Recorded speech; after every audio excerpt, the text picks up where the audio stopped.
Hello listeners. स्वागत है आप सबका प्यार की दास्तां में। मैं आपकी होस्ट श्रेय हूँ। चलिए आते हैं हमारी कहानी पर। अजनबी। अब आते हैं सीधा सुबह के वक्त पर। कीर्ति उठ गई थी। उठकर फ्रेश होकर अपने काम करने लगती है और दूसरी तरफ लावण्य उठकर फ्रेश होती है। आज रिधि भी उठ चुकी थी। लावण्य रिधि के पास जाती है। रिधि देखकर लावण्य को कहती है, क्या हुआ? लावण्य कहती है, अभी तो आंटी को बोल दे। रिधि कहती है, तू पागल है क्या? सुबह सुबह मुझे घर से निकालने का इरादा है क्या? लावण्य कहती है, तू ना ज़्यादा सोच रही है। अब बात कर ले, तेरे लिए सब कुछ आसान हो जाएगा। और फिर भाभी को भी तो मिलाना है। रिधि को जैसे तैसे लावण्य मना लेती है। रिधि अपनी मम्मा के पास जाती है। वो दरवाजे पर नॉक करती है। रिधि की मम्मा कहते हैं, आओ। रिधि अंदर जाती है। रिधि की मम्मा कहते हैं, कुछ कहना है? रिधि कहती है, हाँ मम्मा, वो मैं। रिधि की मम्मा कहते हैं, क्या बोलना चाहती है?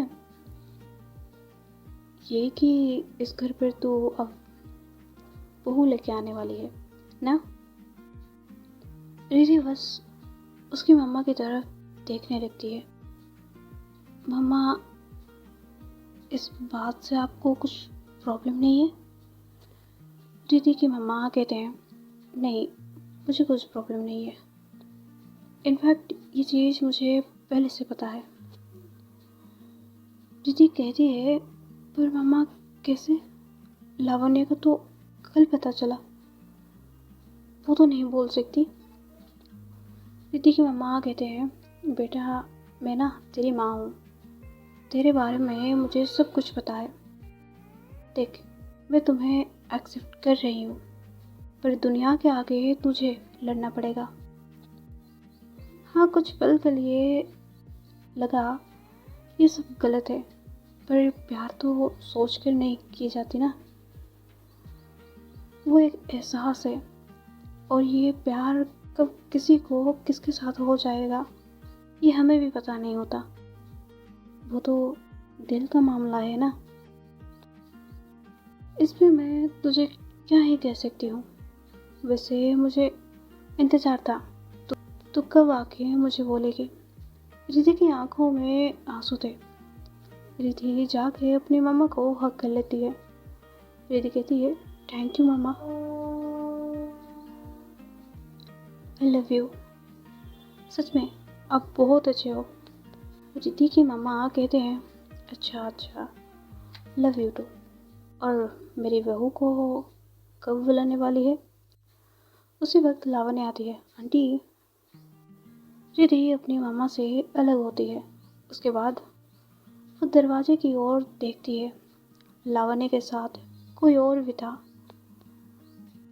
रिधि की मम्मा कहते हैं, वो कहाँ गई? सलोनी सामने आती है। वो रिधि की मम्मा के पास जाती है और उनके पैर छूती है।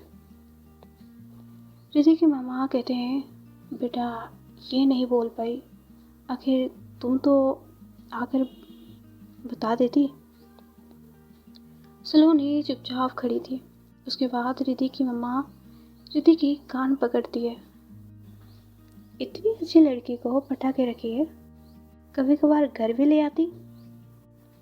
रिधि कहती है, मम्मा कान छोड़ो, दर्द हो रहा है, माफ़ कर दो, आगे से ये गलती नहीं होगी, प्लीज़ अब आप कान छोड़ दो। रिधि की मम्मा कान छोड़ देती है, फिर दोनों को हक कर लेती है, और ये सब लावण्य देख रही थी। फिर रिधि की मम्मा कहती है, लावण्य, तुम क्यों वहाँ खड़ी हो?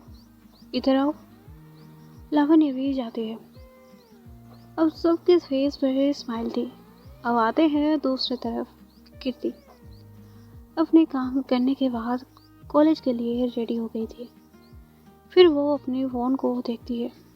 वहाँ कुछ नोटिफिकेशन आया था, समवन फॉलोज यू। कीर्ति जाकर देखती है, उस आईडी पे एक लड़की थी, पर बैग की फ़ोटो थी। कीर्ति उस आईडी पे जाती है। उस आईडी पे सिर्फ नेचर की फ़ोटोज़ थी। इसे तो ये पता चल गया था कि उसे फ़ोटोग्राफी करना पसंद है। उसके बाद कीर्ति उस आईडी से वापस चली आती है, पर उसने फॉलो बैक नहीं दिया था। अब वो कॉलेज जाती है, पर आज उस चाय की दुकान पर कोई नहीं था। वो आगे बढ़ गई। अब टाइम को थोड़ा स्किप करते हैं। अब टाइम लगभग 1 बजने वाला था। कीर्ति की क्लासेस ख़त्म हो गई थी, इसलिए वो घर की ओर बढ़ रही थी, पर उसकी नज़र एक पार्क एरिया पर चला जाता है और वो देखती है एक लड़की, हाथ में कैमरा, और वो शायद किसी की फ़ोटो क्लिक कर रही थी, फेस पे मास्क। कीर्ति कुछ पल के लिए सोचती है, क्या ये वही लड़की है? फिर खुद से ही कहती है, नहीं, वो नहीं हो सकती। वो यहाँ कैसे हो सकती है? फिर कीर्ति वहाँ से जाने लगती है और दूसरी तरफ लावण्या हाथों में कैमरा लिए पार्क में थी। उसके साथ रिद्धि और सलोनी। रिद्धि कहती है, वैसे एक बात बता, तूने मम्मा को सब कुछ बताया है ना? लावण्या कहती है, नहीं, उन्हें पहले से सब कुछ पता था। रिद्धि कहती है, अच्छा। फिर लावण्या कहती है, अच्छा, एक और बात मैं भूल गई थी, वैसे भाभी आप करती क्या हो? सलोनी कहती है, मैं गेस्ट लेक्चर हूँ। लावण्या कहती है, ओके, वेल, ये आपको कहाँ मिल गई? आई मीन आपकी लव स्टोरी स्टार्ट कैसे हुई? रिद्धि कहती है, ये ना तुम्हें मैं नहीं बताऊंगी और ना ही इसे बताने दूंगी।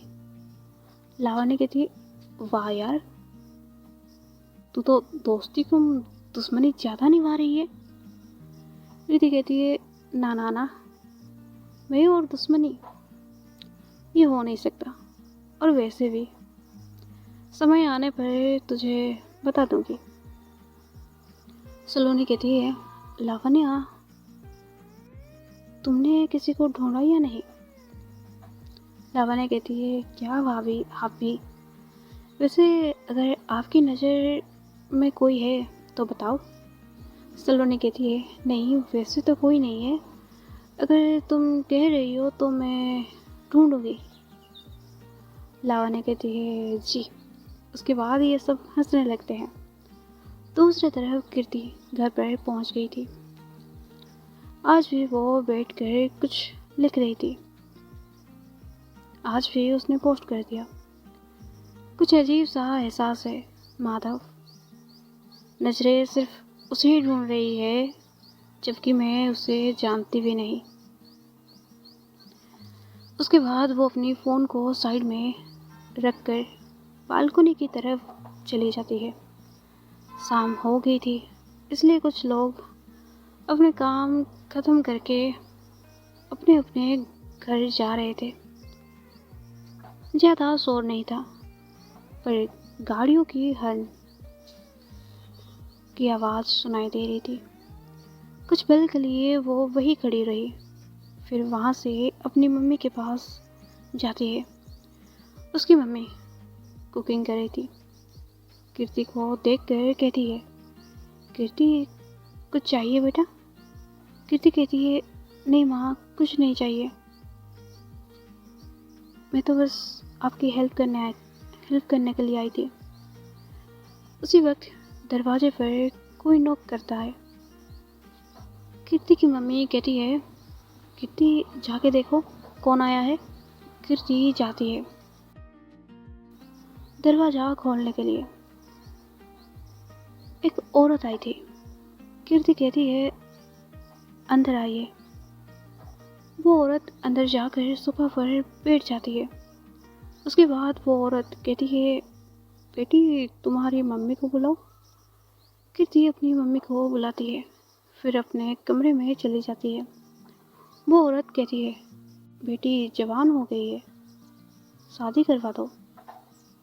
तुम बुरा ना मानो तो हमारे नज़र में एक अच्छा लड़का है, वो सरकारी नौकरी भी करता है। कीर्ति की मम्मी कहती है जी नहीं, वो पढ़ाई कर रही है।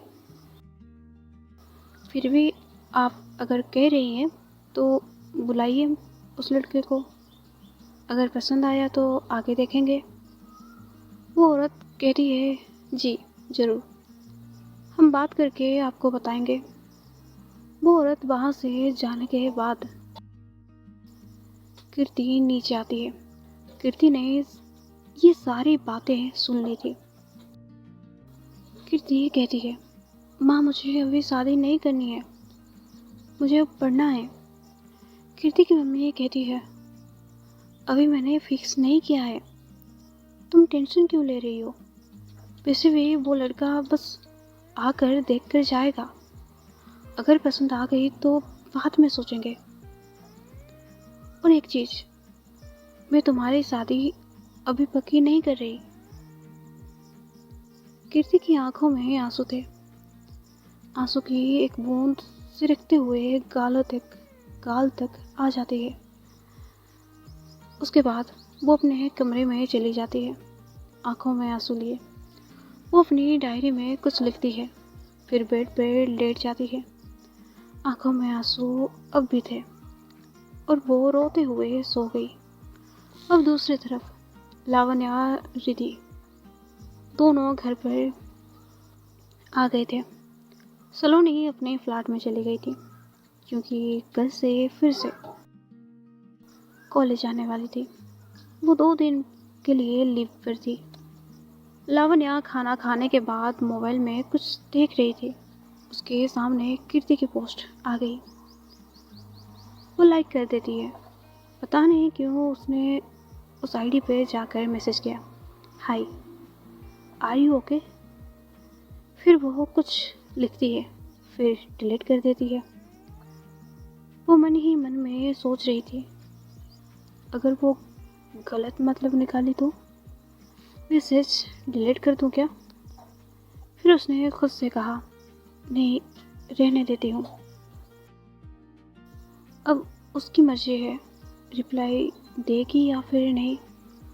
उसके बाद वो बेड पर लेट गई। कुछ देर बाद वो सो गई। अब कीर्ति तो सो गई थी। उसकी मम्मी उसके कमरे में आई थी। वो देखती है वो सो गई है। बिना उठाए उसके पास थोड़ी देर के लिए बैठ जाती है। कीर्ति के सर पर हाथ रखने वाली थी, फिर अचानक से वो बेड से उठ गई। वो वहाँ से चली गई। उसी वक्त कीर्ति की नींद टूटती है। उसे लगा कोई उसके पास बैठा हुआ था। फिर वो कमरे की चारों तरफ देखती है। जब उसे लगा कमरे में कोई नहीं है, वो फिर से आंखें बंद कर लेती है। कीर्ति सो गई, पर उसके दिमाग में वही शादी की बात चल रही थी। वो समझ नहीं पा रही थी अपनी मम्मी को वो कैसे समझाए। वो शादी नहीं करना चाहती। हालांकि उसकी मम्मी कीर्ति की खुशी चाहती है, पर जब उन्हें पता चलेगा वो राज, क्या तब भी वो कीर्ति की खुशी चाहेंगी? क्या कीर्ति की मम्मी कीर्ति को समझेंगी? जानेंगे अगले पार्ट पर। तब तक के लिए इंतज़ार करिए नेक्स्ट पार्ट का। राधे राधे।